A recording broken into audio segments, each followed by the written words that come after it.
जय हिंद एवरीवन। सफलता बैच के एक नए वीडियो में आप सभी लोगों का बहुत बहुत स्वागत है। आज की इस क्लास में हम पढ़ने वाले हैं pair of linear equation in two variable. इसके पहले हम लोगों ने दो चैप्टर कंप्लीट कर रखा है। पहला चैप्टर रियल नंबर्स और दूसरा चैप्टर पॉलिनोमियल्स। मैं उम्मीद करता हूँ कि सफलता बैच आप बहुत ही प्रॉपर तरीके से फॉलो कर रहे होंगे। बीच में एक दो दिन का ब्रेक आया था, बट नाउ अब सारी चीज़ें कंटिन्यू रहेंगी। एज टाइम पर होंगी, आपके टेस्ट भी टाइम पर कंडक्ट कराए जाएंगे, सारी चीज़ें एक साथ होंगी। ठीक है, तो आप बिल्कुल भी परेशान मत होइए। हम सब एज शेड्यूल्ड अपने सिलेबस को कंप्लीट करने वाले हैं। तो प्यारे बच्चों, हमारा टारगेट होने वाला है 40 आउट ऑफ 40, जिसके लिए हम लगातार मेहनत कर रहे हैं। सफलता बैच का जो ये एमसीक्यू है, उसको भी मैं इसी चैप्टर को मतलब इस चैप्टर का एमसीक्यू जो है इसी वीडियो में पढ़ाऊंगा। मतलब कि पूरा का पूरा एक वीडियो आपको पूरा थ्योरी, पूरे कॉन्सेप्ट और उसके बाद एमसीक्यू प्रोवाइड कर दूंगा। और डीपीपी आपको कहाँ पर मिल जाएगी भाई? टेलीग्राम चैनल पर। तो मेक श्योर जितने भी बच्चे टेलीग्राम चैनल नहीं ज्वाइन किए हैं, सफलता बैच फॉलो कर रहे हैं, तो डायरेक्टली क्या करेंगे, रैंकर्स एनटीएससी आप टेलीग्राम पर सर्च करिए, वहां पर आपको मिल जाएगा। और सफलता बैच के डीपीपीज के लिए आप टेलीग्राम ज्वाइन कर लीजिए। ठीक है, और ये सफलता टेस्ट सीरीज है, सारी चीजें हम लोग प्रोवाइड कर रहे हैं आपको। ये टेस्ट सीरीज कंडक्ट करता है आपका 14 टेस्ट, पार्ट और फुल सब कुछ, जिसमें हमारा टारगेट है 40 out of 40। That is not free, that is paid 149 rupees. इसके लिए आपको क्या करना होगा, रैंकर्स लाइव का ऐप डाउनलोड करना होगा। ये सारी चीजें वहीं पर अवेलेबल है। रैंकर्स लाइव आप प्ले स्टोर पर सर्च करिए, वहां से डाउनलोड कर लीजिए।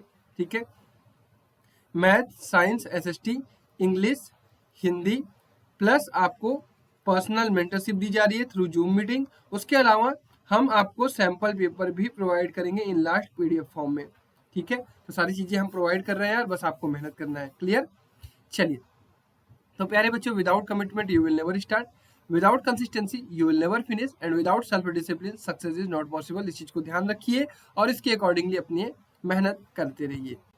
चलिए, तो सबसे पहले जान लेते हैं कि यार इस चैप्टर में हमें सिलेबस क्या क्या पढ़ना है, कितना नंबर का हमारा पेपर आने वाला है। तो पेपर की मैं बात करूँ तो ये आपका आने वाला है 5 मार्क्स का। ठीक है, टोटल 5 मार्क्स का आने वाला है, जिसके लिए आपको कुछ टॉपिक्स जो है अच्छे से समझना होगा, उन चीजों को आपको क्लियर रखना होगा, उसी पर बेस्ड क्वेश्चन आएंगे। टॉपिक जो आपको पढ़ना है इस चैप्टर में, आपको पढ़ना है linear equations, pair of linear equation in two variable क्या होते हैं, सॉल्यूशंस उनका कैसे निकाला जाता है, equation reducible to a pair of linear equation in two variable, different type of word problem. और ये सारे वर्ड प्रॉब्लम आपको इजी इजी मिलेंगे, टफ वाले नहीं आएंगे, क्योंकि ये सारी चीजें हटा दी गई हैं। डिलीटेड क्या है? जब सॉल्यूशन में आप 3 मेथड पढ़ते हैं, दैट इज सब्स्टिट्यूशन, एलिमिनेशन, तीसरा होता है क्रॉस मल्टीप्लिकेशन, वो आपको इस बार नहीं पढ़ना है। क्लियर? चलिए, अब एकदम सभी लोगों का ध्यान इस वीडियो पर होना चाहिए, एक एक पॉइंट को आप समझते हुए चलेंगे। और ये एक वीडियो आपके लिए काफी है ताकि आप अपने टर्म वन में बढ़िया स्कोर कर सके। लीनियर इक्वेशन क्या होता है?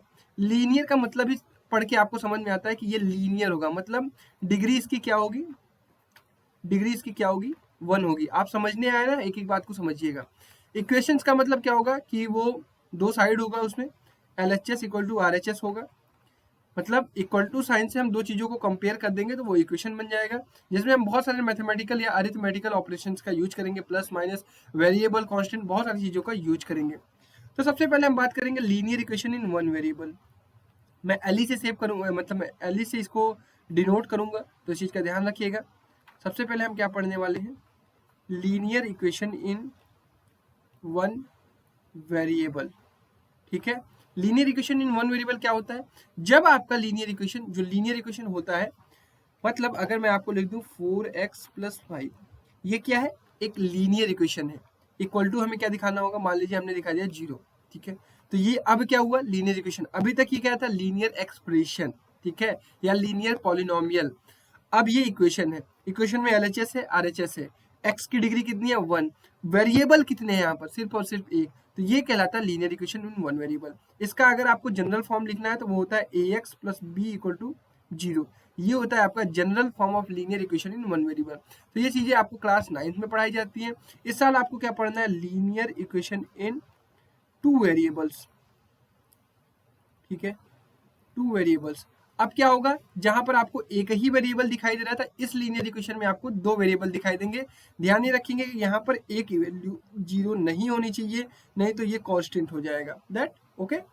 चलिए, तो भैया linear equation in two variable क्या होता है, जब आपके दो दो वेरिएबल आने लगे, जैसे मैं लिख दूं आपका 4t plus 5s minus 7 equal to 0, तो यहाँ पे क्या हो गया, लीनियर ही है इक्वेशन, मैक्सिमम डिग्री कितनी है 1 है, और वेरिएबल कितने हैं, एक तो वेरिएबल t है और एक तो वेरिएबल कितना है s, तो यही कहलाता है आपका दो वेरिएबल। तो भैया ये क्या हो गया, linear equation in two variable.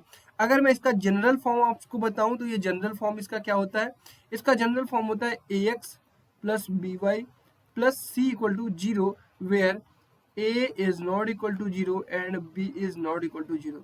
दोनों जीरो नहीं होने चाहिए, जीरो हो जाएंगे तो ये कांस्टेंट हो जाएगा या फिर वन वेरिएबल में हो जाएगा। तो ये रही बात linear equation in two variable. अब आपको अपने बोर्ड्स के लिए क्या पढ़ना है, आपको पढ़ना है pair of linear equation in two variable, linear equation in two variable, ठीक है। Pair of linear equation in two variable आपको समझ में पढ़ के आ रहा होगा कि भैया हमें बात करनी जा रही है पेयर की, पेयर मतलब जोड़े की, मतलब दो चीजें आएंगी यहाँ पर। तो भैया जब हम दो इक्वेशन लिखेंगे, जैसे मान लीजिए 4x plus 9y equal to minus 7, इसी तरह मैंने लिख दिया minus 10/15y plus 7x equal to 9। तो ये क्या हो गया, दो हमारे पास लीनियर इक्वेशन हो गए। अब हम इन दोनों को अगर एक साथ सॉल्व करते हैं तो वही हमारा क्या कहलाता है, पेयर ऑफ लीनियर इक्वेशन। क्योंकि इस इक्वेशन को सॉल्व करके अगर आपको वैल्यू निकालनी है, इसका सॉल्यूशन निकालना है, तो आपको इन दोनों इक्वेशन को एक साथ यूज करना पड़ेगा, एक साथ सॉल्व करना पड़ेगा, तभी आप इसका सॉल्यूशन निकाल पाएंगे। तो यही कहलाता है आपका pair of linear equation in two variable. अब हमें बात करना सॉल्यूशन पर, ठीक है।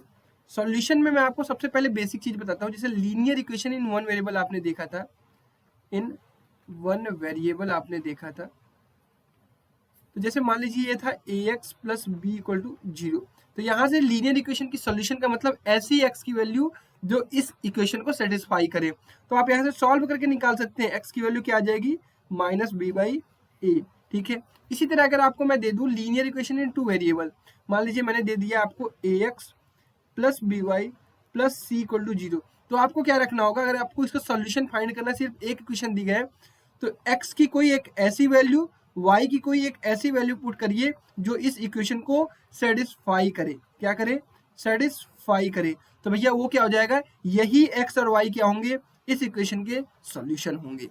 आगे आगे पेयर ऑफ लीनियर इक्वेशन के हम बढ़िया से सॉल्यूशन पढ़ेंगे, ये बेसिक चीज आप अपने दिमाग में रखिएगा। अब नेक्स्ट टॉपिक आपका आता है graphical representation of a pair, graphical representation of a linear equation in two variable, graphical representation. अब देखिए मैं आपको तरीका बता दे रहा हूँ, ये सारी चीजें आपको क्लास 9th में पढ़ाई गई हैं, आपको मैं रिवाइज करा दे रहा हूँ। जैसे आपको एक इक्वेशन दे दिया गया 4x प्लस 7y, या कोई अच्छा इक्वेशन लिखते हैं 4x plus 10y equal to 60, ठीक है, या 30 लिख देते हैं, 40 लिख देते हैं, ठीक है। ये आपको एक इक्वेशन दे दिया गया। अब इस इक्वेशन को आपको ग्राफ पर रिप्रेजेंट करना है। अब याद, ये चीज याद रखिएगा, लीनियर इक्वेशन है तो ग्राफ जो है वो हमेशा स्ट्रेट लाइन होगा, क्या होगा, स्ट्रेट लाइन होगा। तो आपको जब जैसे मान लीजिए सिर्फ एक इक्वेशन दी गई है, तो इसको आपको ग्राफ पे रिप्रेजेंट करना है, तो आप सबसे पहले क्या करेंगे, यहाँ लिखेंगे x, यहाँ लिखेंगे y, ठीक है। अब मान लीजिए आप क्या करेंगे, x और y को इसमें चाहे तो किसी एक इक्वेशन में कन्वर्ट कर सकते हैं, ऐसे लिख सकते हैं y equal to 40 minus 4x upon 10। ये स्लो प्रोसेस है, इसको भी आप कर सकते हैं। यहाँ पे x की वैल्यू रखेंगे, y की वैल्यू आती जाएगी। सीधे आप क्या करिए, x की वैल्यू 0 रखिए, x की वैल्यू 0 रखेंगे तो y की वैल्यू क्या आ जाएगी 4। इसी तरह आप y की वैल्यू क्या रखिए, 0 रखिए, तो x की वैल्यू क्या आ जाएगी 10। बस अब आपको क्या करना है, इसको ग्राफ पर रिप्रेजेंट कर देना है। आपके पास दो हो गए कोऑर्डिनेट्स, दो पेयर हो गए 0,4 और 10,0, ठीक है। अब आप इसको क्या कर लेंगे, 1 2 3 4, यहाँ पे 1 2 3 4 5 5 6 7 8 9 10, ठीक है। तो यहाँ पे हम क्या करेंगे, 10,0 आपका यहाँ आ जाएगा, ठीक है, और 0,4 यहाँ आ जाएगा, ये हो जाएगा 10,0। अब क्या करना है आपको, इसको मिला देना है, ठीक है। ये आपने स्ट्रेट लाइन मिला दिया। अब आपने क्या किया, इस ग्राफ को यहाँ पर रिप्रेजेंट कर दिया, यही आपका क्या कहलाता है, ग्राफ पर रिप्रेजेंट करना, ठीक है। इसी तरह धीरे धीरे समझते चलिए, आपको सारी चीजें समझ में आएगी। अब यहाँ पे मैंने एक एग्जांपल ले रखा है, इसको आपको ग्राफ पर रिप्रेजेंट करना है, लेकिन सबसे पहले इस सिचुएशन को आपको एल्जेब्राइक फॉर्म में कन्वर्ट करना पड़ेगा। The coach of a cricket team buys 3 bats and 6 balls, 3 bats and 6 balls for ₹3900। Represent this situation algebraically and geometrically. अब भैया कोच ने 3 बैट खरीदा और 6 बॉल खरीदा 3900 रुपए का, हमें दाम नहीं पता है, तो सबसे पहले हम क्या करेंगे, let bat price be X rupees, ठीक है, और ball price be rupees Y, ठीक है। तो भैया ये एक्स रुपीज का है, ये वाई रुपीज का है, तो यहाँ पे क्या हो जाएगा, अब मैं अब आपको टोटल चीज बताऊंगा कि इस सिचुएशन को आप कन्वर्ट करेंगे तो ये हो जाएगा 3 बैट है तो 3 बैट का प्राइस 3x प्लस 6 बॉल है तो 6 बॉल का प्राइस 6y। अब टोटल कितने के रुपए का हो रहा है भैया, 3900। तो यही आपका क्या आ जाएगा, एल्जेब्राइक एक्सप्रेशन। अब आप इसको उस पर रिप्रेजेंट भी कर सकते हैं। आपको क्या करना है, एक्स और वाई की ऐसी वैल्यू रखनी है जिस तरह से आप इक्वेशन सेटिस्फाई करें। तो मान लीजिए हमने एक्स की वैल्यू 0 रखी, यहाँ पे आप वो अपना वो बॉक्स बना लेंगे, टेबल बना लेंगे, एक्स की वैल्यू 0 रखेंगे तो वाई की वैल्यू क्या आ जाएगी, 6 6 36, 6 5 30, 650, और इसी तरह वाई की वैल्यू 0 रखेंगे तो एक्स की वैल्यू क्या आ जाएगी 1300, ठीक है। तो आप क्या करिए, यहाँ पे लिख दीजिए 650, यहाँ लिख दीजिए 1300, यहाँ लिख दीजिए 650, यहाँ लिख दीजिए 1300, ठीक। तो वाई पहला है आपका 650, 0, ये है आपका 650, 0, और 0, 650 ये है, ठीक है। और दूसरा है आपका 1100 का 1300, 0, तो ये हो जाएगा। आपको क्या करना है, इन दोनों को मिला देना है। अब आपका ये जो सिचुएशन था ये ग्राफ पर रिप्रेजेंट हो गया, ठीक है, क्लियर। चलिए, तो हम लोगों ने बेसिक तो सीख लिया भाई कि क्या क्या चीजें होती हैं। अब हम लोग पढ़ेंगे pair of linear equation in 2 variable. तो आपको मैंने बता रखा है कि pair of linear equation in 2 variable का मतलब 2 इक्वेशन आएंगे, अब आपके पेयर में इक्वेशन आएंगे, जैसे 4x - 9y + 7 = 0, √2x + 10y - 7 = 0। अब ये क्या हो गए, दो आपके इक्वेशंस हो गए और ये दो वेरिएबल्स में है, तो ये एक साथ जब हम इनको सॉल्व करेंगे तो ये क्या कहलाएंगे, pair of equation, pair of linear equation in 2 variable. अब हमें इसका स्टैंडर्ड फॉर्म पता होना चाहिए। स्टैंडर्ड फॉर्म की मैं बात करूँ तो ये होता है a1x + b1y + c1 = 0, और दूसरा होता है a2x + b2y + c2 = 0। अब आप जब भी कंपेयर करेंगे, बहुत अभी आगे मैं चीजें आपको पढ़ाने वाला हूँ सॉल्यूशंस में, तो जब भी आप कंपेयर करेंगे तो हमेशा इक्वेशन को इसी स्टैंडर्ड फॉर्म के साथ कंपेयर करेंगे। अब मैं आपको एक कंपेयर करके वैल्यू लिख देता हूँ। जैसे यहाँ से आपको a1, b1 और c1 की वैल्यू लिखनी है, तो आप लिखेंगे a1 = 4, b1 = -9, c1 = 7। ये क्या हो गया, एक के कंपेयर करके आपने लिखा।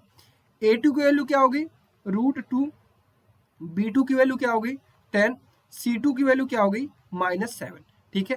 ये दोनों क्या हो गए आपके, कंपेयर करके आपने वैल्यू रख दी, क्लियर है। तो इसी तरह से आपको हमेशा कंपेयर करना होगा। जैसे अगर यहीं पे मैं इक्वेशन लिख देता -7x + 9y = 16, तो आपको क्या करना है, इसको इस साइड लेकर आकर ही कंपेयर करना है, ठीक है। -16 = 0, ये नहीं कि c1 की वैल्यू आप +16 लिख दिया, नहीं, c1 की वैल्यू क्या हो जाएगी -16, ठीक है। इस चीज का आप लोगों को ध्यान रखना है।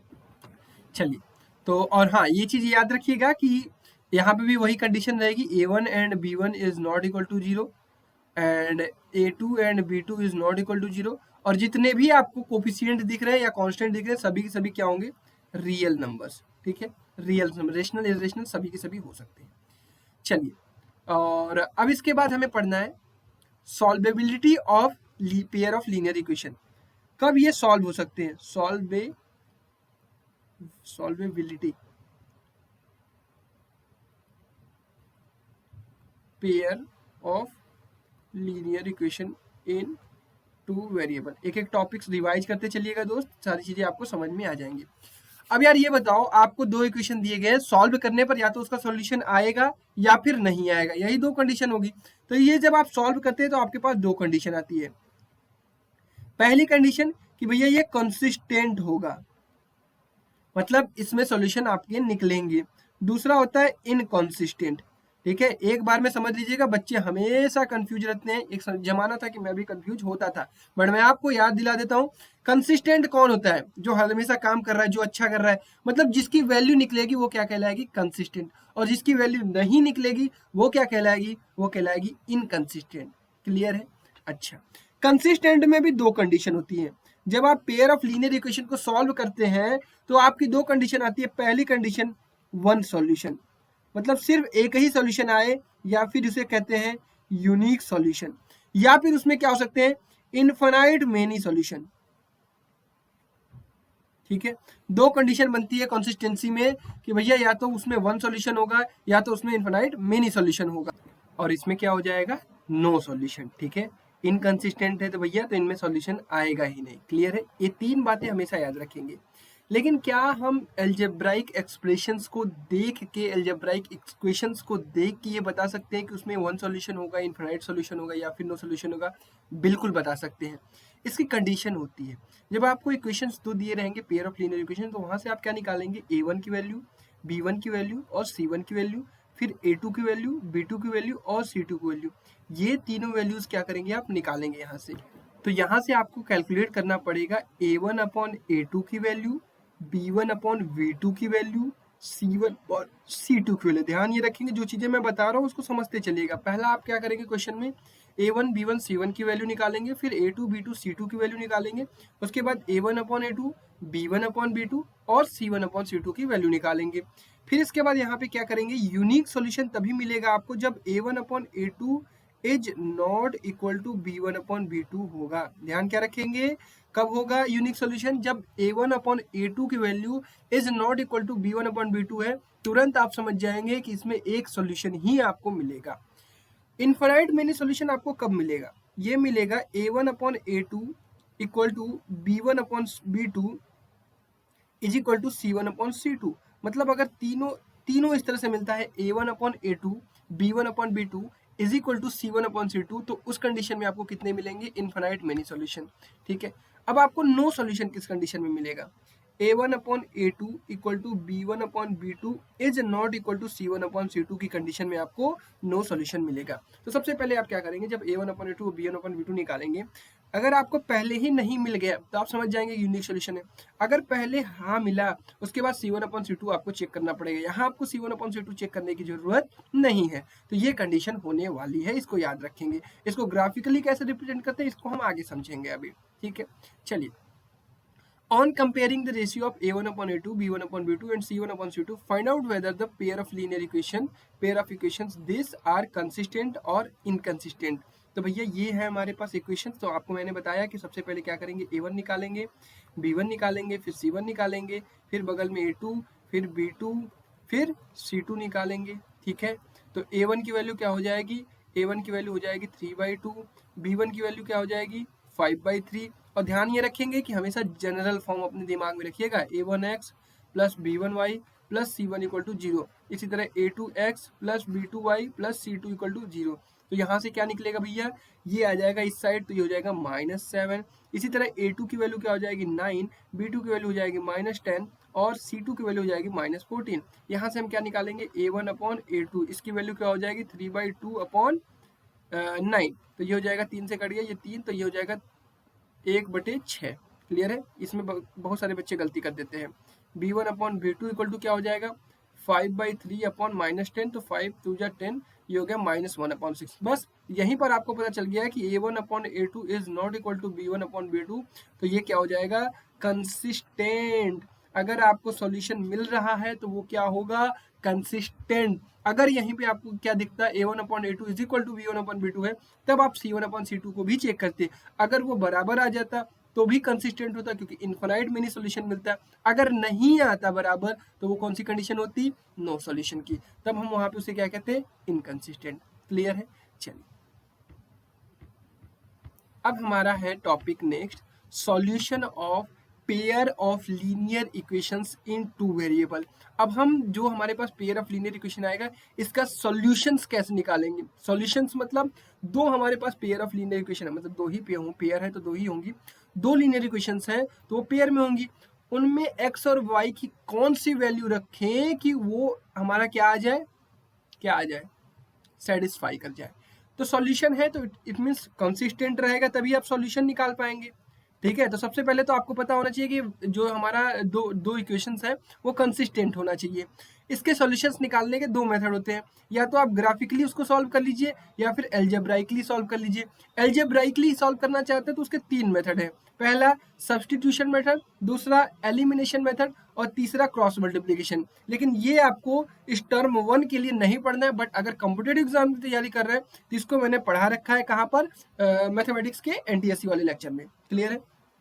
चलिए, तो ग्राफिकल मेथड सबसे पहले आपको समझना है, तो मैं आपको बस एक्सप्लेन कर देता हूँ ग्राफिकल मेथड कैसे करना है। ग्राफिकल मेथड में आपको दो इक्वेशन दिए रहेंगे, ठीक है, दो इक्वेशन दिए रहेंगे।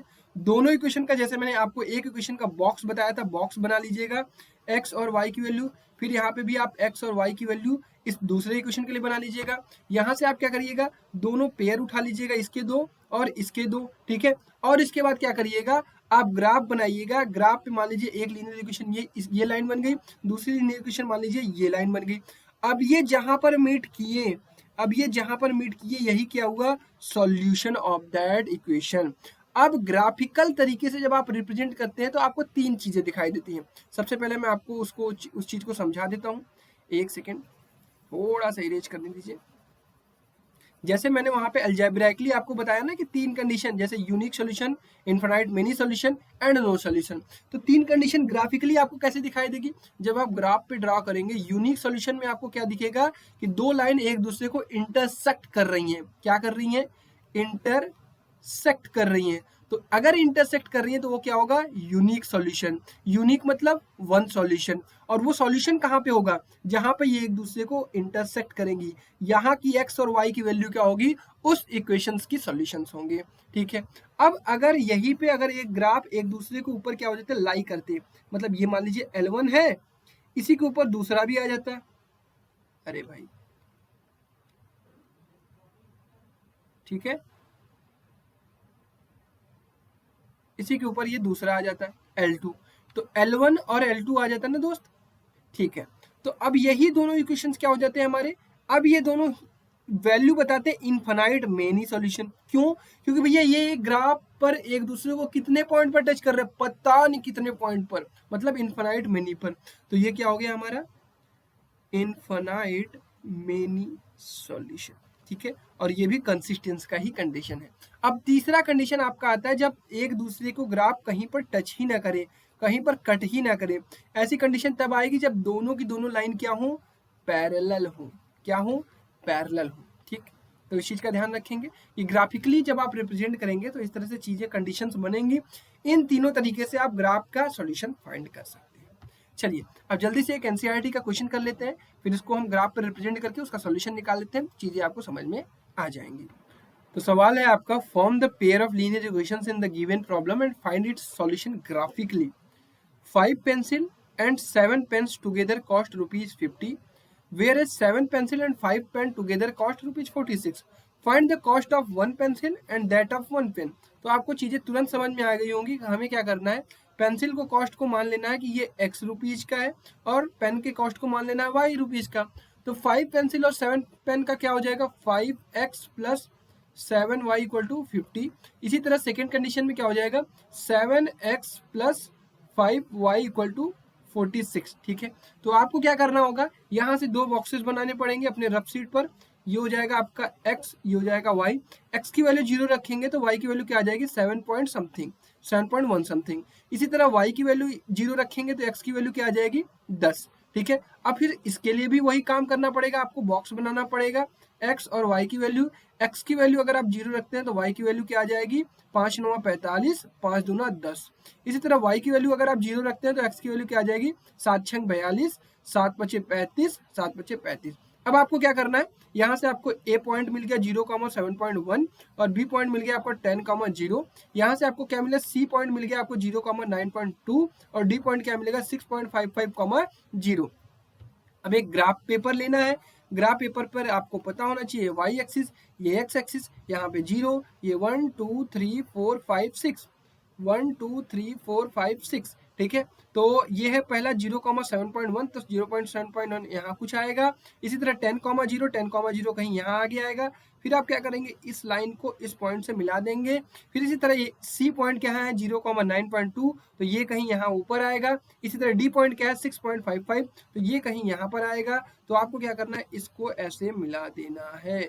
ठीक है। अब जब आप एक ग्राफ पे एग्जैक्टली मिलाएंगे तो यहाँ पर आपको कुछ सॉल्यूशंस मिलेगा, और ये क्या होगा, ये यहाँ पर x और y की वैल्यू मिलेगी, और वही x और y की वैल्यू क्या हो जाएगी, इसके सॉल्यूशंस हो जाएंगे। तो ग्राफिकली इस तरह से सॉल्व किया जाता है। आई होप सारी चीजें आपको क्लियर हुई होंगी। ग्राफ पर आपको क्वेश्चन कैसे आता है, कभी कभी ये लोग कहते हैं कि ग्राफ मैंने मान लीजिए ये लाइन बना, ये लाइन बना, आपसे पूछ लेंगे विथ वाई एक्सिस जो भी ट्रायंगल बन रहा है, विद एक्स एक्सिस जो भी ट्रायंगल बन रहा है उसका एरिया बताइए। तो अगर एक्स एक्सिस की मैं बात करूं तो ये बन रहा है ट्रायंगल आपका, और अगर मैं वाई एक्सिस की बात करूं तो ये आपका ट्रायंगल बन रहा है। तो इसका एरिया पूछा जाएगा तो हाफ बेस इंटू हाइट लगा दीजिएगा। इसका एरिया पूछा जाएगा तो half base into height. Height कैसे निकालेंगे, यहाँ तक की वाई की वैल्यू, बेस कैसे निकालेंगे, यहाँ से यहाँ तक की एक्स की वैल्यू। बस इसको सॉल्व करेंगे, आपका आंसर आ जाएगा। तो मैं उम्मीद करता हूँ कि ग्राफिकली कैसे सॉल्व करते हैं ये चीज आपको अच्छे से समझ में आई होगी। अब इसके बाद हम सॉल्व करेंगे बाई सब्स्टिट्यूशन मेथड। तो भैया सब्स्टिट्यूशन मेथड ये कहता है कि आपको क्या करनी है, वैल्यू सब्स्टिट्यूट करनी है, एक जगह से वैल्यू निकाल कर दूसरी जगह रख देनी है। जैसे मान लीजिए मेरे पास ये इक्वेशन है 2x + 3y = 11। यहाँ से मैं क्या करूंगा, या तो x या तो y की वैल्यू निकाल लूंगा। जैसे मैं क्या करता हूँ, x की वैल्यू निकालता हूँ, तो मैं क्या करूंगा, y को सबको एक साइड कर दूंगा। 11 - 3y, तो x की वैल्यू क्या आ गई, 11 - 3y/2। अब मैं क्या करूंगा, इस x की वैल्यू इसे में मत पुट कर देना भाई, इस x की वैल्यू इस इक्वेशन में पुट कर दो। ठीक है, तो ये हो जाएगा आपका 2x - 4y = -24 है। तो यहाँ पे x की वैल्यू चलो पुट करते हैं, ये हो जाएगा 2 11 - 3y/2 -4y = -24। हम कर क्या रहे हैं, बेसिकली हम कर ये रहे हैं कि इसको वन वेरिएबल का लीनियर इक्वेशन बना रहे हैं, क्योंकि इस जो सेकंड वेरिएबल था उसको भी हमने वन वेरिएबल में कन्वर्ट कर लिया। उस x की वैल्यू हमने y के फॉर्म में लिखकर यहाँ पुट कर दिया। अब ये 2 से 2 कट जाएगा, ये हो जाएगा 11 - 3y -4y = -24। ये हो जाएगा -7y, और ये हो जाएगा -35, और यहाँ से y की वैल्यू क्या आ जाएगी, 5। तो आपने देखा y की वैल्यू कितनी इजीली निकाल दी गई। अब यहाँ पे y की वैल्यू रख दीजिए, x की वैल्यू आ जाएगी 11 - 3 × 5 = 15/2, ये हो जाएगा -4 / 2 = -2। तो x की वैल्यू क्या आ गई, -2। ठीक है, -2। तो यहाँ पे हम क्या लिखेंगे, -2,5 हमारा सॉल्यूशन आया है। अब आपसे पूछ रहा है find the value of m for which y = mx + 3। तो आपको कुछ नहीं करना है, y की जगह क्या रखना है 5, और x की जगह क्या रखना है -2, फिर ये हो जाएगा m + 3, तो इसको इधर भेजेंगे तो ये हो जाएगा 2, तो ये हो जाएगा -2m। तो m की वैल्यू क्या आ रही है दोस्तों, कहोगे -1। आई होप ये चीज क्लियर हुआ होगा, वैल्यू सब्स्टिट्यूशन समझ में आया। अगर आप चाहते तो यहाँ से y की भी वैल्यू निकाल सकते थे, कैसे, 2x - 11/-3 = y आ जाता, या फिर हम इसे कह सकते थे 11 - 2y/3, तो ये क्या हो जाता है, y की वैल्यू। अब इस y की वैल्यू y में सब्स्टिट्यूट करके x की वैल्यू निकाल लेते, फिर x यहाँ पुट करके y की वैल्यू निकाल सकते थे। तो दोनों मेथड आप कर सकते हैं। ठीक है, तो ये रहा हमारा सब्स्टिट्यूशन मेथड। अब चलिए हम अगला मेथड पढ़ते हैं, that is elimination method, and that will be the last method to solve your algebraic expression by the algebraic method. ठीक है, चलिए। Form a pair of linear equations from the given problem and find its solution by substitution method। चलिए, अभी एक substitution method का और सवाल है, लेकिन ये सवाल आपको होमवर्क में मिलेगा, क्योंकि मैंने दो सवाल लिए आई होप substitution के। एक, हाँ ठीक है, चलो, तो ये वाला सब्स्टिट्यूशन से आपको करना है, मैं आपको बता देता हूँ, आपको सॉल्व करके आंसर कमेंट करना है। A fraction become 9/11 if 2 is added to both the numerator and denominator. If 3 is added to both the numerator and denominator, it becomes 5/6. Find the fraction. अब भाई फ्रैक्शन में आपको क्या दिखाई देता है, ऊपर एक न्यूमरेटर दिखाई देता है, नीचे एक डिनोमिनेटर दिखाई देता है। तो मान लेते हैं कि न्यूमरेटर जो है वो x होगा और डिनोमिनेटर y होगा। हम क्या कर रहे हैं, दो न्यूमरेटर में ऐड कर रहे हैं, दो डिनोमिनेटर में ऐड कर रहे हैं, तो फ्रैक्शन हमारा क्या हो जा रहा है, 9/11। इसी तरह हम क्या कर सकते हैं, दूसरा कंडीशन कह रहा है इफ 3 इज एडेड बोथ, तो x में 3 ऐड कर रहे हैं, y में 3 ऐड कर रहे हैं, तो फंक्शन हमारा फ्रैक्शन क्या हो जा रहा है, 5/6। बस दो इक्वेशन आ गई, दोनों को सॉल्व करिए भाई, सब्स्टिट्यूशन। मुझे आंसर कमेंट करिए, देखता हूं सबसे पहले किसका आता है। चलिए, अब नेक्स्ट आ गया हमारा एलिमिनेशन मेथड। अब मैं एलिमिनेशन मेथड बताऊंगा और आपको पता भी नहीं चलेगा कि आप वर्ड प्रॉब्लम भी इसी के साथ सीख ले रहे हो, कैसे वर्ड प्रॉब्लम करते हैं। चलिए सबसे पहले आपको क्या करना है, इस इक्वेशन को पढ़ना है। इस क्वेश्चन को, the sum of the digit of a 2 digit number is 9। Sum of a digit of a 2 digit number is 9। Also 9 times of this number is twice the number of obtained by reversing the order of the digit. Find the number. सबसे पहले आप चीज को आपको ये समझना होगा, number जो 2 डिजिट का होता है कैसे होता है, एकदम ध्यान से समझिएगा। वैसे मैं लिख देता हूँ 74। अब ये 74 क्या होता है, ये होता है 7 × 10 + 4। अगर मैं यहाँ पे लिख दूं 58 तो ये क्या होता है 5 × 10 + 8। आप क्या देख रहे हो, हर 2 डिजिट नंबर में यहाँ पर यूनिट आता है, यहाँ पर 10 डिजिट आता है, ये 10 से आपका 10 डिजिट में मल्टीप्लाई होता है, ठीक है। तो आपका बदल क्या रहा है, आपका ये बदल रहा है और ये बदल रहा है। तो आपको क्या करना है, लेट यूनिट डिजिट भी y और 10 डिजिट भी x। तो ये नंबर क्या हो जाएगा, हमारा 2 डिजिट नंबर क्या हो जाएगा, ये हो जाएगा 10x + y। क्या ये चीज सबको समझ में आई, नंबर क्या हो जाएगा 10x + y। बिल्कुल सही समझिए आपने। और यहाँ पे अगर यूनिट डिजिट्स की मैं बात करूं, मतलब डिजिट्स की बात करूं, तो वो होंगे x और y। x आपका क्या है 10 डिजिट है, y क्या है यूनिट डिजिट है। अब क्वेश्चन पढ़िए, the sum of the digits of a 2 digit number. Digits का सम मतलब x और y का सम कितना है, x + y = 9। और क्या कह रहा है, also 9 times of this number, ये हमारा नंबर है 10x + y। 9 times of this number 9 = 10x + y = is twice the number obtained by reversing the order of digit। Reversing का मतलब x की जगह y, y की जगह x। तो ये हम क्या कर देंगे भैया 2 टाइम्स ऑफ, अब यहाँ पे हम क्या कर देंगे y की जगह x, x की जगह y, 10y + x। क्लियर है। अब इसको सॉल्व कर लेते हैं इजीली। तो ये हो जाएगा आपका 90x + 9y = ये हो जाएगा 20y + 2x। y को एक तरफ, x को एक तरफ, तो ये हो जाएगा आपका 88x, ये हो जाएगा आपका 11y।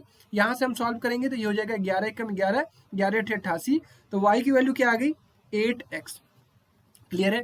अब हमें इसको सॉल्व करना है बाय एलिमिनेशन मेथड, ठीक है। अब ये सब्स्टिट्यूशन से तो इजीली सॉल्व हो जाएगा, लेकिन आपको तो कहा गया है एलिमिनेशन। तो अब क्या करेंगे x + y = 9 लिखेंगे और इसे क्या लिखेंगे 8x - y = 0। तो सबसे पहला काम आपका क्या होगा कि इसको इस फॉर्म में लिखना, दोनों इक्वेशंस को, ठीक।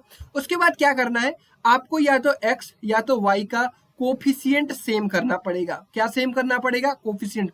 उसके लिए आपको चाहे जो करना पड़े, इस इक्वेशन में जिससे मल्टीप्लाई करना है कर दीजिए, क्योंकि दोनों साइड करेंगे। इसमें करना है जिससे कर दीजिए, प्लस से माइनस से। आपको क्या करना है, इसका कोफिशिएंट विद साइन सेम करना होगा, या फिर अगर डिफरेंट है तो आपको ऐड करके काम हो जाएगा, अगर सेम है तो सब्ट्रैक्ट करना पड़ेगा, ठीक है। तो यहाँ पे हमको क्या दिखाई दे रहा है कि y का कोफिशिएंट सेम है और जो साइन है वो डिफरेंट है, तो ये इजीली कट जाएगा। तो इसको मैं काट देता हूँ, ये 8x में 9x को जोड़ देता हूँ, मैंने प्लस किया है, तो ये हो जाएगा 9x = 9। तो यहाँ से x की वैल्यू क्या आई 1। अब आपको क्या करना है, किसी भी इक्वेशन में उठाकर x की वैल्यू रख देनी है। x + y = 9 है, x की वैल्यू मैंने 1 रखी, तो y की वैल्यू क्या हो जाएगी, कहोगे भैया 8। तो नंबर क्या हो जाएगा हमारा, नंबर हो जाएगा हमारा था 10x + y। नंबर हो जाएगा आपका 10 × 10 + 8 दैट इज 18। अब चाहे तो इसको क्रॉस चेक कर सकते हैं, 18 में 1 + 8 करेंगे तो 9 आ रहा है, बिल्कुल ये सेटिस्फाई कर रहा है, ठीक है। आल्सो 9 टाइम्स, तो 18 × 9 144, नहीं 18 × 9 172, नहीं 18 × 9 162।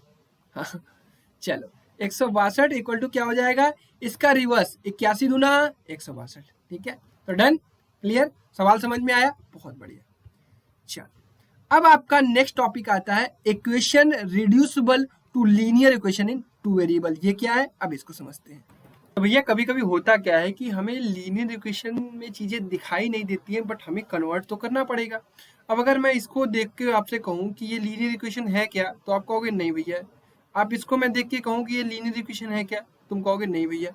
तो क्या हम इसको सॉल्व कर सकते हैं, बिल्कुल सॉल्व कर सकते हैं। इसे हमें कन्वर्ट करना पड़ेगा। जैसे आपको कभी कभी दिखाई दे 1/x या 1/i, या फिर 1/√x या 1/√y, या फिर आपको दिखाई दे 1/x + a, या फिर 1/x + b, या फिर माइनस माइनस भी दिखाई दे, या फिर 1/ कुछ भी आपको दिखाई दे, 1/x + y का होल स्क्वायर तो नहीं कह सकते क्योंकि इतनी चीजें।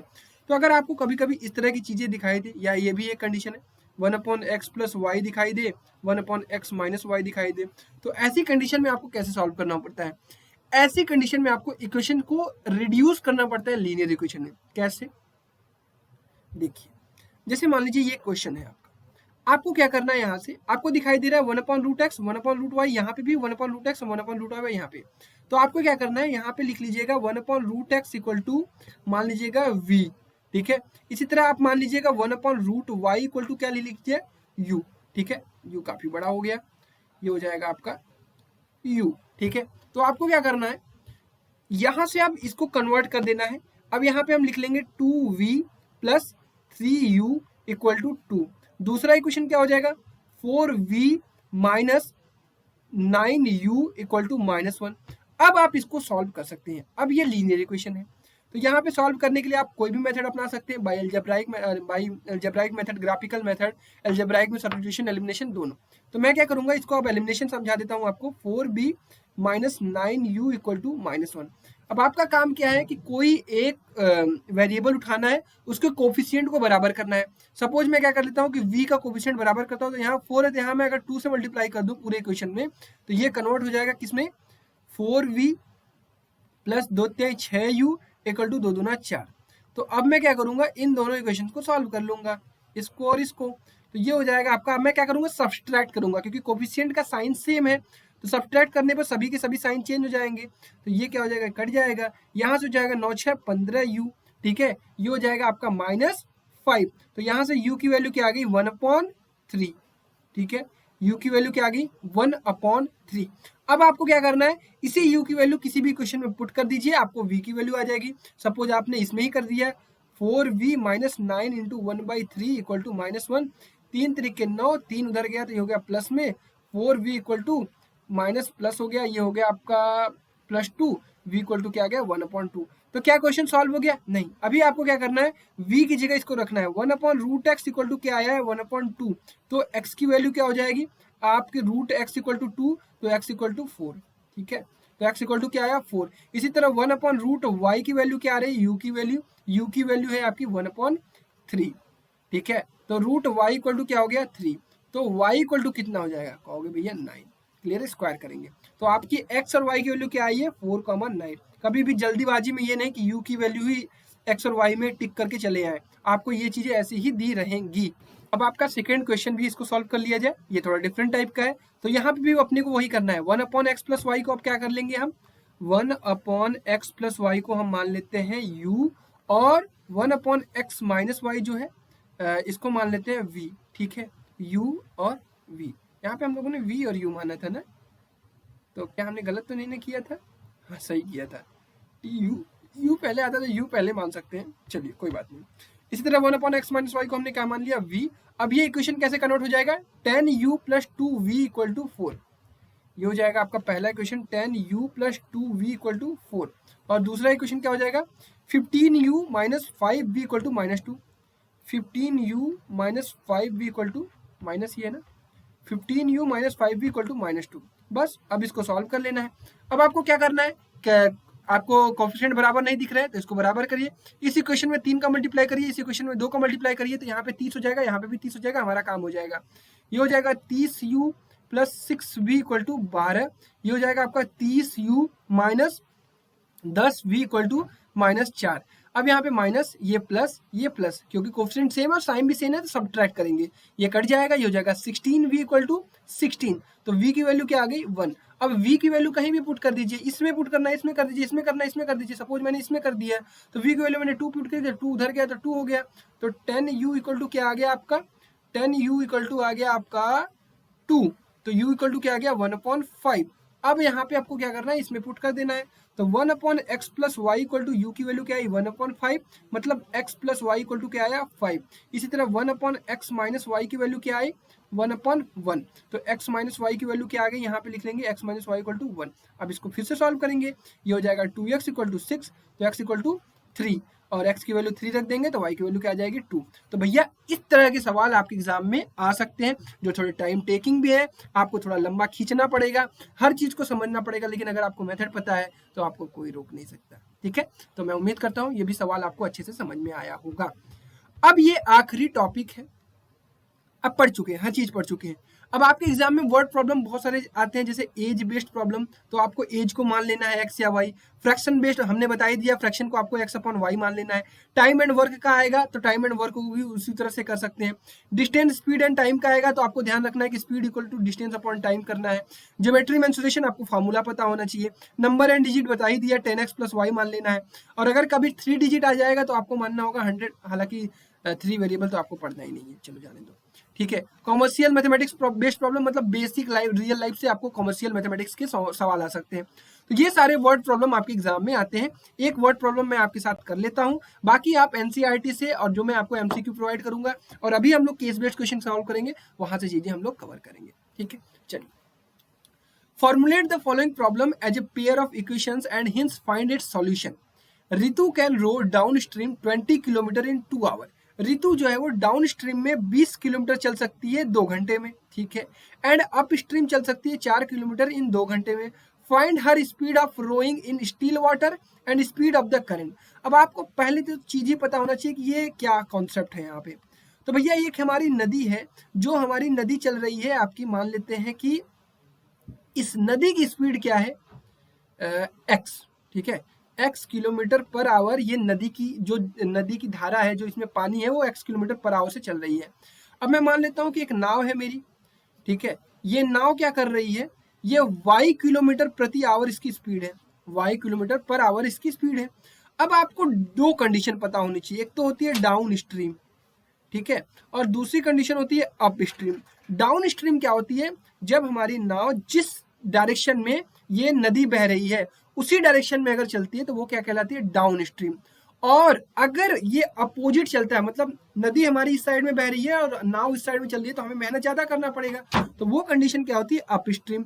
तो डाउन स्ट्रीम में क्या हो जाता है, स्पीड जो होता है एक्स प्लस वाई हो जाता है, और अप स्ट्रीम में क्या हो जाता है, स्पीड y माइनस एक्स। मैंने थोड़ा सा गलत मान लिया क्योंकि आप कंफ्यूज हो जाओगे, तो इसको हम लोग नाव को x मान लेते हैं और y इसको मान लेते हैं, ठीक है, एक्स वाई, क्योंकि अक्सर देखा गया है भाई कि नाव की स्पीड ज्यादा ही रहेगी। तो अगर अब उल्टा चल रहा है, ये इस साइड चल रहा है और ये इस साइड चल रहा है, तो अप स्ट्रीम स्पीड क्या हो जाएगी, एक्स माइनस वाई। क्लियर है। तो अब हमें क्या करना है कि ऋतु जो है वो डाउन स्ट्रीम चल रही है 20 किलोमीटर 2 घंटे में, मतलब 20 kilometre down stream with speed कितना है, एक्स प्लस वाई, कितने घंटे में, 2 घंटे में। इसी तरह ऋतु जो है वो 4 किलोमीटर अप स्ट्रीम चल रही है, स्पीड क्या होगा, एक्स माइनस वाई, और कितने घंटे में, 2 घंटे में। 2 घंटे में ये भी, 2 घंटे में वो भी। अब आपको फॉर्मूला क्या पता होना चाहिए, speed equal to distance upon time. आपके पास क्या है, सब कुछ है। पहली कंडीशन में स्पीड क्या हो जाएगी, एक्स प्लस वाई, डिस्टेंस क्या हो जाएगी 20 किलोमीटर, अपॉन टाइम क्या हो जाएगा 2 घंटे। दूसरी कंडीशन में क्या हो जाएगी, स्पीड हो जाएगा X minus Y equal to distance क्या हो जाएगा आपका 4 किलोमीटर, टाइम क्या हो जाएगा 2। अब इसको सॉल्व कर लीजिए, X plus Y equal to क्या हो जाएगा 10, और x minus Y equal to क्या हो जाएगा 2। इसको सॉल्व करिए, 2x इक्वल टू क्या आया 12, तो x इक्वल टू क्या है 6, x की वैल्यू 6 रखेंगे तो y की वैल्यू क्या आ जाएगी 4, ठीक है, कहीं पे भी रख लीजिए। तो आपको पता चल गया कि जो नाव की स्पीड है वो क्या है, जो नाव की स्पीड है वो 6 किलोमीटर पर आवर है, और जो ये जो पानी बह रहा है, करंट जो फ्लो हो रहा है, उसकी स्पीड है 4 किलोमीटर पर आवर। तो देखा कितनी तेजी से हम लोगों ने वर्ड प्रॉब्लम को सॉल्व किया। वर्ड प्रॉब्लम आपके लिए कोई भी बड़ी बात नहीं है, बिल्कुल आसान होते हैं, आप इजीली कर सकते हैं। बस चीजों को समझिए, इंप्लीमेंट करिए, सारी चीजें आप सीख चुके हैं।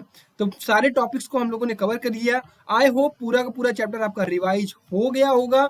सॉल्व कैसे करते हैं सारी चीजें हम लोगों ने समझ ली है। अब हम क्या करने वाले हैं, अब हम सॉल्व करने वाले हैं आपके साथ एमसीक्यू प्रॉब्लम्स, ठीक है, क्लियर है।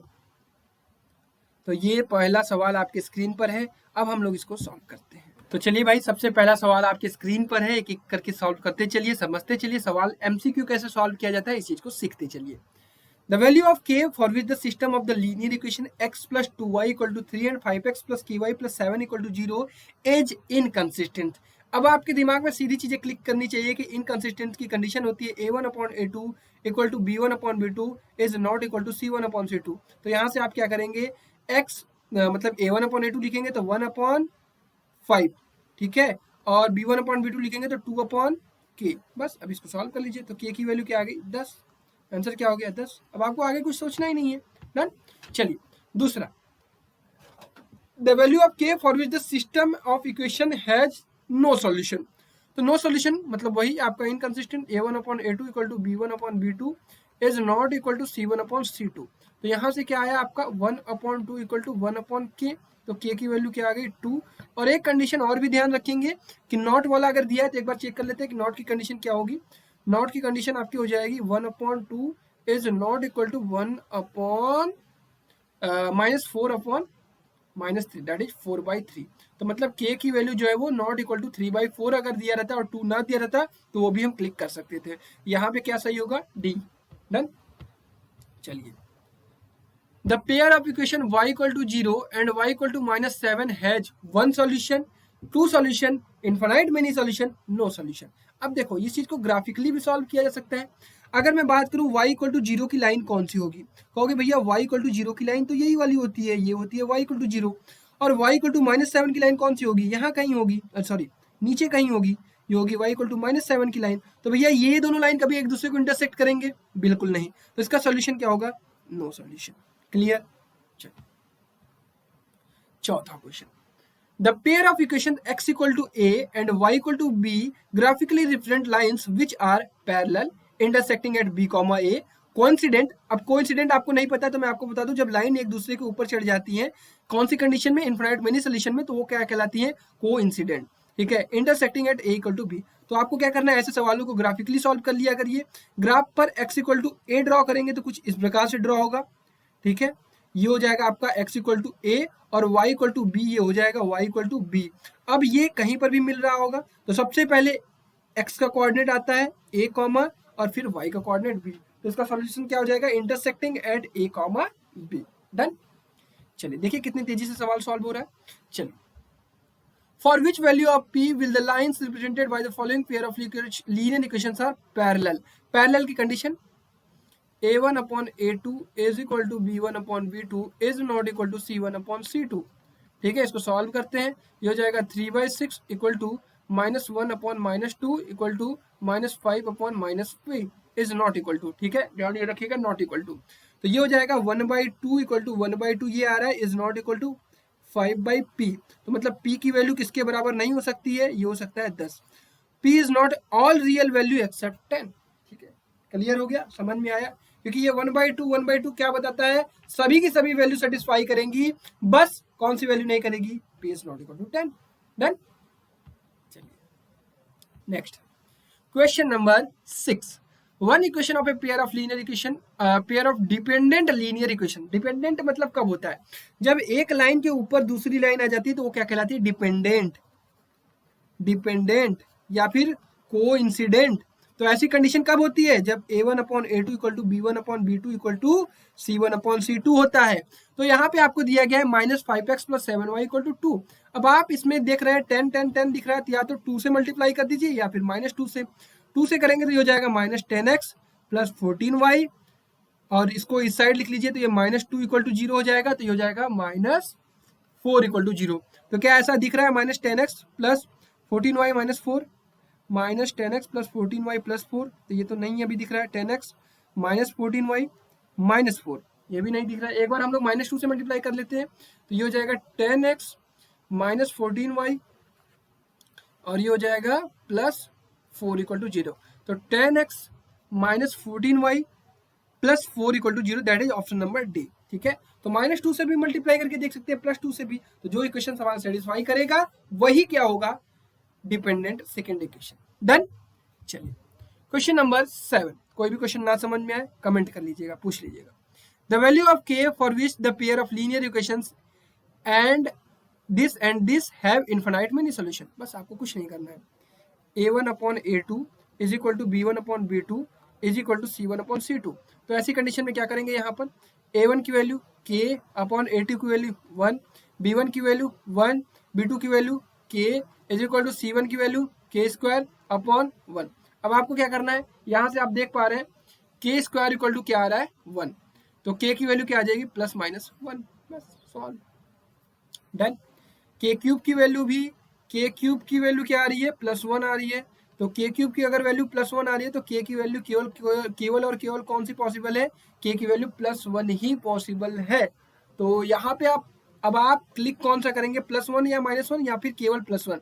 तो मेरे अकॉर्डिंगली तो भाई अगर ये इक्वेशन सेटिस्फाई कर रहा है कि k क्यूब इक्वल टू 1, तो भैया k क्यूब इक्वल टू 1 केवल और केवल k इक्वल टू 1 पर ही होगा, तो भैया 1 ही इसका सॉल्यूशन होगा। तो आंसर क्या होगा, बी। डन। चलिए, बहुत सारे बच्चे कंफ्यूज हो रहे होंगे कि भैया +-1 क्यों नहीं लिए, क्योंकि देखो बेटा ये वाले इक्वेशन से हमने पता कर लिया कि k की वैल्यू -1 पॉसिबल नहीं, क्योंकि अगर k की वैल्यू -1 पॉसिबल है तो इसको भी सेटिस्फाई करनी चाहिए। -1 का क्यूब करेंगे तो ये -1 आ जाएगा, जहां की k क्यूब की वैल्यू +1 दी गई है। डन। चलिए, x minus Y equal to 2 and 1/x plus Y equal to 2/5, then x की वैल्यू क्या होगी, सॉल्व कर लीजिए, इसको क्रॉस मल्टीप्लाई करिए, 5 इक्वल टू हो जाएगा 2x प्लस 2y, और यहाँ पे x minus Y equal to 2 है, तो इसमें हम क्या करेंगे, 2 से मल्टीप्लाई कर देंगे तो हो जाएगा 2x माइनस 2y, ये हो जाएगा 4, इसको सॉल्व करेंगे, माइनस माइनस प्लस, ये कट जाएगा, ये हो जाएगा 4y इक्वल टू 1, तो y इक्वल टू क्या है 1/4, किसी में भी रख दीजिए, y इक्वल टू 1/4, तो x equal to 2 plus 1/4, that is 4 दूना 8, एक 9/4, ठीक है, 9/4। एक बार यहाँ पे रख के सेटिस्फाई कर लेते हैं, 1/9/4 प्लस 1/4, तो ये हो जाएगा 9 1 10 10/4, 10/4 मतलब 2/5, ठीक है, तो दैट इज ओके। चलिए अगला सवाल, question number 9, find all real value of c, the pair of linear equation x minus 2y equal to 8, 5x minus 10y equal to c have a unique solution. एक unique solution है, unique solution कब आएगा, a1 equal to a2 is not equal to b1/b2 होना चाहिए। तो the pair of linear equation c have a unique solution, justify whether it is true और false. तो भैया हम क्या करेंगे यहाँ पे, for all real value of c the pair of linear equation, yes. तो यहाँ पे अगर हम ये चीज देखेंगे तो 1/5 और ये b1/b2 क्या आ रहा है, -2/-10, दैट इज 1/5, तो दैट इज फॉल्स। तो this have no unique solution, क्योंकि ये दोनों बराबर आ रहे हैं, सॉरी इसको हम लिखेंगे दोनों बराबर, ठीक है। तो अगर दोनों बराबर आ रहे हैं तो भैया यूनिक सॉल्यूशन पॉसिबल ही नहीं है, तो ये स्टेटमेंट क्या है, फॉल्स है। डन, समझ में आया। a1/a2 is not equal to b1/b2 होना चाहिए, जबकि यहाँ क्या है, a1/a2 इक्वल टू b1/b2। चलिए अब आता है हमारा एसेशन और रीजन वाला क्वेश्चन, ठीक है। चलिए पहला एसेशन कहता है कि equation this and this represent a pair of parallel line. Pair of parallel line है तो वो होना चाहिए a1/a2 equal to b1/b2 is not equal to c1/c2। भैया ये हो जाएगा 3/6 और ये हो जाएगा आपका 4/8 और ये हो जाएगा 5/9। तो बिल्कुल ये हमें दिखाई दे रहा है कि ये 1/2 है, ये 1/2 है और ये इसके बराबर नहीं है, तो बिल्कुल ये एसेशन सही है। रीजन देखते हैं, two lines x plus y plus c1 equal to 0 and two lines a2x plus b2 plus c2 equal to 0 represent the lines if this. गलत है, रीजन गलत है, क्योंकि ये कंडीशन नहीं होती, ये कौन सी होती है, कोइंसिडेंट की कंडीशन होती है या फिर इनफाइनाइट मिनी सॉल्यूशन की। तो ओनली कौन सा सही है, एसिडेशन, तो ऐसी कंडीशन में सी पर क्लिक करेंगे। डन। चलिए नेक्स्ट क्वेश्चन है, the graphical representation of this and this will be intersecting. तो भैया हमें कुछ नहीं करना है, a1/a2 is not equal to, अगर b1/b2 है तो इंटरसेक्टिंग होगा 1/3 और यहाँ से आ रहा है -2/4, ऑब्वियसली ये दोनों बराबर नहीं है, तो ये क्या हो जाएगा, एसेशन बिल्कुल सही।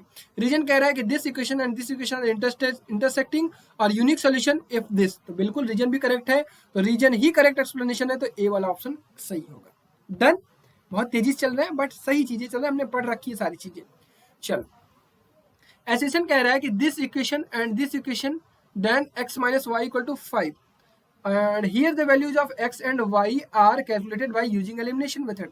तो अगर एलिमिनेशन मेथड से कैलकुलेट कर लिया जा सकता है तो बिल्कुल सही होगा, तो इसको हम लोग कैलकुलेट करते हैं। ये हो गया 2x plus 3y equal to 5, 3x plus 2y equal to 10, यहाँ पे हमने 2, यहाँ हमने 3 से मल्टीप्लाई किया, तो ये हो गया 2 दूना 4x plus 2 3 6y equal to 2 5 10, 3 3 के 9x प्लस 3 दूना 6y इक्वल टू 3 दहा में 30, ये हो गया माइनस माइनस माइनस, ये कट गया, ये हो गया आपका -5x, ये हो गया आपका -20, तो x इक्वल टू क्या आया 4, x की वैल्यू क्या आई 4, तो y की वैल्यू क्या आ जाएगी 4 3 12 प्लस 2y इक्वल टू 10, तो 2y इक्वल टू हो गया आपका -2, तो y इक्वल टू क्या हो गया -1। अब पुट करके देख लीजिए, x की वैल्यू 4, y की वैल्यू -1, तो ये हो गया 5, तो बिल्कुल सही है ये।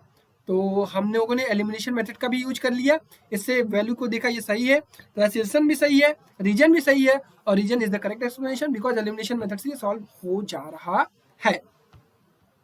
चलिए नेक्स्ट क्वेश्चन है find the solution of this and this. तो किसी भी मेथड का यूज करके आप सॉल्यूशन फाइंड कर सकते हैं। x plus Y equal to 3, 7x plus 6y equal to 2। यहाँ पे हम क्या करेंगे, 6 से मल्टीप्लाई कर देंगे तो ये हो जाएगा 6x plus 6y equal to 18। ये हो जाएगा 7x plus 6y equal to 2। ये कट गया, माइनस माइनस माइनस, ये हो गया माइनस x इक्वल टू 16।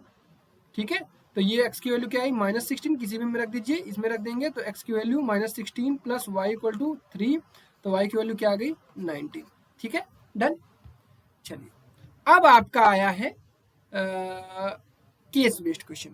ठीक है, केस बेस्ड क्वेश्चन ये सबके आपके एग्जाम में पूछे जाएंगे। तो भाई पढ़ते हैं इस क्वेश्चन को।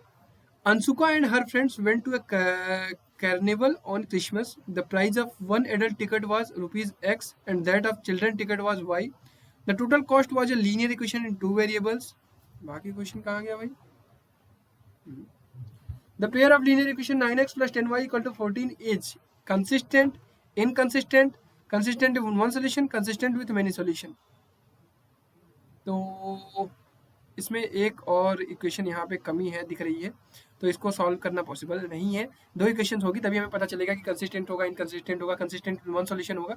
तो आपको क्या होगा समझ लीजिए, यहाँ पे एक इक्वेशन दिया रहा होगा तो आपको क्या करना है, वहाँ से निकालना है a1/a2 की वैल्यू, b1/b2 की वैल्यू, c1/c2 की वैल्यू। अगर नॉट इक्वल टू आ गया तब तो आप यूनिक सॉल्यूशन कह देंगे, मतलब कंसिस्टेंट विद वन सॉल्यूशन।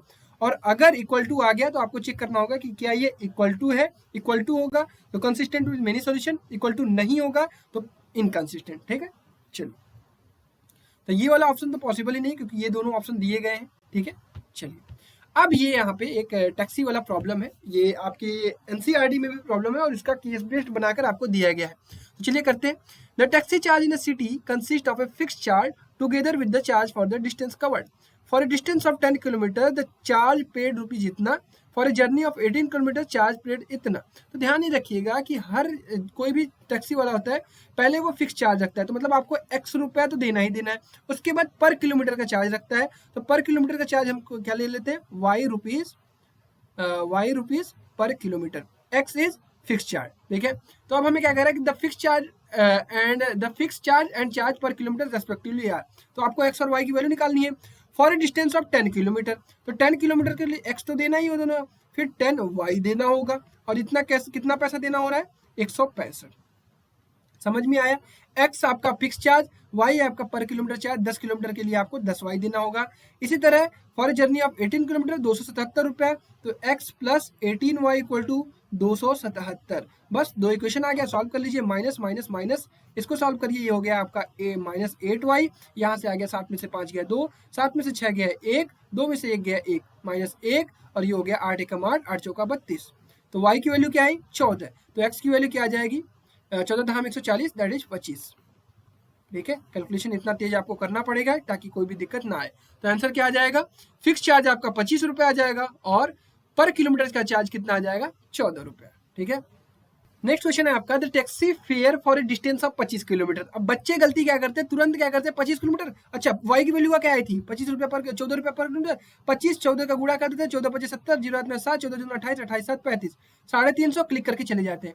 गलती यही होती है, गलती ये रखनी है कि 25 किलोमीटर में आपको फिक्स चार्ज भी तो देना पड़ेगा 25 रुपये, तो आंसर क्या होगा 375। कोई भी बच्चा जल्दबाजी में 350 पे क्लिक नहीं करेगा।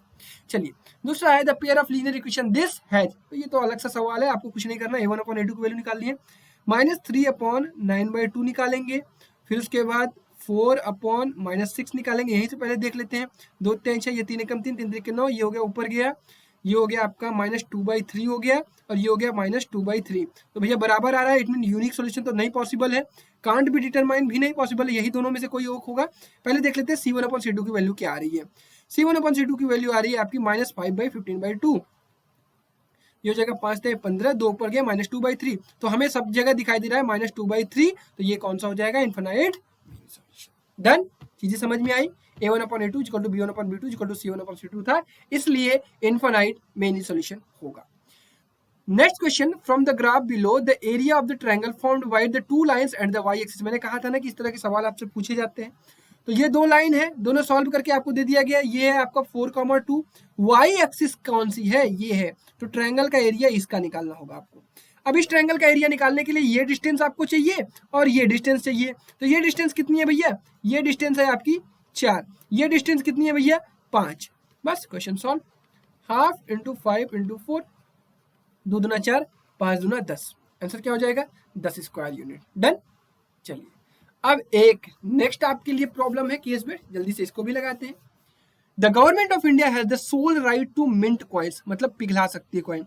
The responsibility of coinage vest with the government of India in terms of the coinage act 1906 as amended from the time to time. The designing and minting of coins in the various denominations is also responsibility of the government of India. Coins are minted at 4 Indian government mint at Mumbai, Alipur Kolkata, Saifabad Hyderabad and Cheripalli Hyderabad and Noida UP.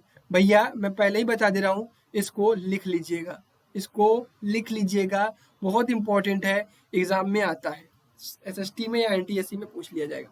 चलो, Aruna has only 1 rupees और 2 rupees coin with her if the total number of coin that she has is 50, अच्छा, and the amount of money with rupees 75, then the number of 1 rupees 2 coin. अब देखो यार, number of coins कितने होंगे, मान लेते हैं एक्स कॉइन है 1 रुपीज के, वाई कॉइन है 2 रुपीज के, तो टोटल नंबर ऑफ कॉइन कितने होंगे 50, और अब पैसा कितना है उसके पास 75, एक के इतने, 2 के इतने, तो भैया x plus 2y equal to कितना हो गया 75। सॉल्व कर लीजिए, minus minus minus, y equal to क्या आया 25, y की वैल्यू 25 तो x की वैल्यू 25, ठीक है, तो आंसर क्या हो जाएगा 25, मतलब 25 25 सिक्के हैं। अरे यार 25 एक कम 25, 25 रुपया, 25 दूना 50, 75 रुपये। डन। चलो अब एक नेक्स्ट आपका आ गया केस बेस्ड क्वेश्चन है। Amrita was very fond of the reading books, so she went to the National Book Fair at Pragati Maidan in New Delhi to get some story books and textbooks. When her friend asked her how many of each she had bought, she answered 4 times the number of textbooks is 6 more than thrice of the number of story book. अब यहीं पे बच्चे फंस जाते हैं। चलो, कितनी किताबें उसने खरीदी, 4 times the number of textbooks and 6 more than thrice number of story books, ठीक है। Also 7 times of the number of text book added to the size of the number story books give 27। 2 condition आपको दी गई है और 2 type के books है उसके पास, एक तो टेक्स्ट बुक है, इसको मान लेते हैं x, और स्टोरी बुक्स को मान लेते हैं y। अब कह रही है कि उसने कितनी किताबें खरीदी, 4 times the number of text books 4x as 6 more than, जो 4x है वो 6 ज्यादा है किससे, 6 ज्यादा है किससे, thrice of the number of story books 3y plus 6। 4x किसके बराबर होगा, 3y में 6 जोड़ दे ज्यादा, ठीक है, 6 जोड़ दे तो बराबर हो जाएंगे। Also 7 times of number of text book 7x number added to the thrice of the number of story 7x plus 3y is equal to 27। बस सॉल्व कर लीजिए, ये हो गया 4x minus 3y equal to 6, ये कट गया, ये हो गया 7 4 11x, ये हो गया 33, यहाँ से x की वैल्यू आई 3, y की वैल्यू कितनी आई 3 7 21 21 6, y की वैल्यू 2, ठीक है। अब देखते हैं question. Taking the number of text book story books Amita x and y the pair of linear equation, तो आपको यहाँ पता ही चल गया 4x minus 3y equal to 6, 4x minus 3y equal to 6 and 7x plus 3y equal to 27। Clear. The number of text books and story books bought by Amrita and the fair, तो x equal to 3 and y equal to 2, that is D. The area of the triangle found by the graph of the 2 equations obtained by the y-axis। अब आपको क्या करना है, इसको graph पे plot करना है, ये मैं आपको होमवर्क दे रहा हूँ, ठीक है, इतना तो आप करेंगे ना। इसको ग्राफ पे प्लॉट करना है, ऐसी इक्वेशन आएगी, मान लीजिए चाहे जैसी आई, अगर ये y एक्सिस से कर रहा है तो ये वाला एरिया आपको निकालना पड़ेगा। एरिया कैसे निकालना है, अभी मैंने आपको ये वाला इक्वेशन बताया, half base into height. Clear है। चलिए अगला question, the value of k for which the system of the equation has no solution, तो भैया नो सॉल्यूशन है तो a1 upon a2 is equal to b1 upon b2 is not equal to c1 upon c2, तो a1 upon a2 की value हो जाएगी k upon 12, b1 की value हो जाएगी 3 अपॉन k, और c1 की वैल्यू हो जाएगी k minus 3 upon k is not equal to, यहाँ से इसको सॉल्व करेंगे तो k स्क्वायर इक्वल टू 36, तो k की वैल्यू प्लस माइनस 6 आ रही है। अब यहाँ पे हम वैल्यू पुट करके देखेंगे कौन सी वैल्यू सेटिस्फाई नहीं करेगी with this equation. 3/6 equal to 3 minus 3/6, 6 से 6 कट गया, 3 इक्वल टू 3 में से 3 गया 0, तो भैया k की value plus 6 is not possible, ठीक है, क्योंकि जैसे ही हमने प्लस 6 रखा जैसे ही हमने +6 रखा, ये कंडीशन अराइज हो रहा है कि 3 equal to 0, which is 3 is not equal to 0. I think this is correct. Done. k equal to 6 possible, sorry, k equal to 6 is possible because 3 is not equal to 0. अब k equal to -6 रख के देख लेते हैं. 3 upon -6 equal to -6 - 3 upon -6, -6 गया, ये हो गया 3, हो गया -9, that is not possible. So k equal to 6 and k equal to -6 will be your answer. The linear equation y equal to 2x minus y equal to 4 intersect the y axis at that point. तो भैया देख लीजिए, y की value 0 रख लीजिए, box बना लीजिए. x y की वैल्यू 0 रखेंगे तो x की वैल्यू 2, x की वैल्यू 0 रखिए तो y की वैल्यू -4. तो भैया ये y एक्सिस के ऊपर कहाँ काटेगी, 0, -4 पे, तो ये -0, -4. ऑप्शन नंबर ए क्लियर है. चलिए, तो I hope this is going to be the last question. Done. Yes. तो लास्ट क्वेश्चन तो आपको होमवर्क मिलेगा ही. तो 2-3 क्वेश्चन मैंने आपको होमवर्क दिए हैं. देखता हूं कौन सा बच्चा सीरियस है, कौन सा बच्चा इन लास्ट तक रुका है. 3 क्वेश्चन मैंने होमवर्क दिए हैं, 3 के तीनों क्वेश्चन का कौन सा बच्चा आंसर देता है. ठीक है. तो इस तरह से हमारा pair of linear equation in 2 variable complete हुआ. लगभग 1 घंटे 5 मिनट के लेक्चर में आपने पूरा का पूरा चैप्टर रिवाइज कर लिया. कैसे क्वेश्चन एमसीक्यू के आते हैं उसको सॉल्व कर लिया, कैसे क्वेश्चन आपके केस बेस्ड आते हैं उसको सॉल्व कर लिया, कैसे क्वेश्चन एसिडेशन रीजन के आते हैं उसको सॉल्व कर लिया.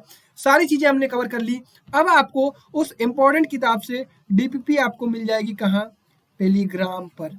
तो मेक श्योर सभी के सभी बच्चे टेलीग्राम ज्वाइन कर लें @rankers NTSC और जाकर उसको डाउनलोड कर लें. अपलोड हो जाएगी जैसे ही वीडियो कंप्लीट होती है. इसके अलावा टेस्ट सीरीज जल्दी से ज्वाइन कर लीजिए रैंकर्स लाइव ऐप पर. ठीक है, तभी मजा आएगा, क्योंकि अभी ये तीसरा चैप्टर कंप्लीट हो गया. आज 4 या 5 तारीख हो गया. कल हम लोग कोशिश करेंगे कि ट्रायंगल पढ़ लें 1-2 दिन में. जैसे ही हमारा ट्रायंगल कंप्लीट होता है, पहला पार्ट टेस्ट आपका मैथ का होगा. ठीक है, और साइंस का 6 तारीख को होगा. उसका सिलेबस आज आपको प्राइवेट व्हाट्सएप ग्रुप में बता दिया जाएगा, और इसके पहले जूम मीटिंग हम लोगों ने कंडक्ट कर ली है. तो सारी चीजें प्रॉपर चल रही हैं. We are back to the work, और हम अपनी तरफ से पूरी कोशिश कर रहे हैं. बस आपको भी अपनी जान लगा देनी है. मैं उम्मीद करता हूं कि ये लेक्चर आपको पसंद आया होगा. एक शॉर्ट में आपने सारी चीजें सीखी हैं, तो अपने दोस्तों के साथ जरूर शेयर करिएगा. नए हैं तो लाइक करिएगा, कमेंट करके आंसर तो दीजिएगा ही दीजिएगा. कोई आपको इंप्रूवमेंट चाहिए तो उसको बता दीजिएगा. और डिजिटल बोर्ड बन चुका है, सेटअप बिल्कुल प्रोबेबल. ये देख सकते हैं आपकी कंप्यूटर भी, वो जो डेस्कटॉप है वो भी आ चुका है. सारी चीजें हम लोग यहाँ पे अरेंज कर रहे हैं. बस जल्दी ही जल्दी सारी चीजें डिजिटल बोर्ड पे चलने